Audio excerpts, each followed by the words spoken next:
Crnogorci i Crnogorke. Crnogorska pravoslavna crkva i njeni vjernici proslavljaju danas rođenje Gospoda Isusa Hrista, najradosniji događaj za hrišćanski svijet. Gospod Isus Hristos je sišao među ljude, donio iskupljenje i spas čovječanstvu. Njegovim rođenjem zasijala je svjetlost božanske milosti nad Vitlejenskom pećinom. Naš život jest dar Božiji, a on nas je okupio u okrilje Svete Crnogorske pravoslavne crkve i naše jedine domovine Crne Gore. Da budemo prepoznatljivi među narodima i časno čuvamo zavjet koji nam je ostao kao amanet od naših predaka.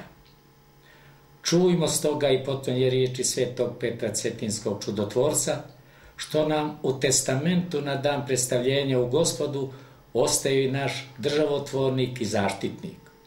Obraćajući se Gospodi duhovnoga i mirskoga čina, glavarima i starješinama i svemu narodu crnogorskomu i brdskomu, uz svesrdno i najpotonje pozdravlje. Svetiteljan ostavi ovu zavjetnu poruku. Najviše ve svakojega moli i sve istinskim Bogom se držiteljem zaklinje. I teški Božji i vazdašnji amanet čini mi ostavljam, da cerkovno dobro imuće gdje god je kako, ne tiče niko nikada za vas i svijet i za svaku vašu seć i poštenje i da mi svako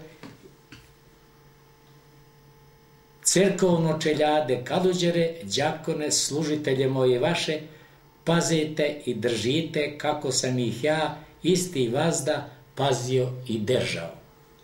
I na kraju poručuje, svijema pak dobrijema, vjernijema i koji god ovo moje potonje pismo poslušaju i savrše da bude najusrednije moje otečestvo i arhipastirsko blagovoljenije od roda v rod rodov i vo vjeki vjekov. Amin.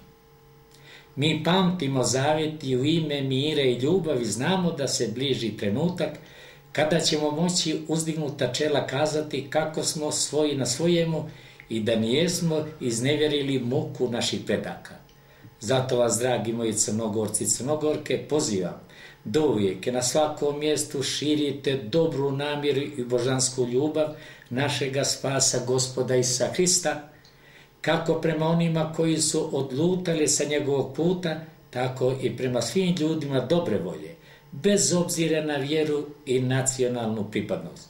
Toga vas pozdravljam najsrdačnijim hrišćanskim pozdravom. Hristos se rodi, vaistinu se rodi.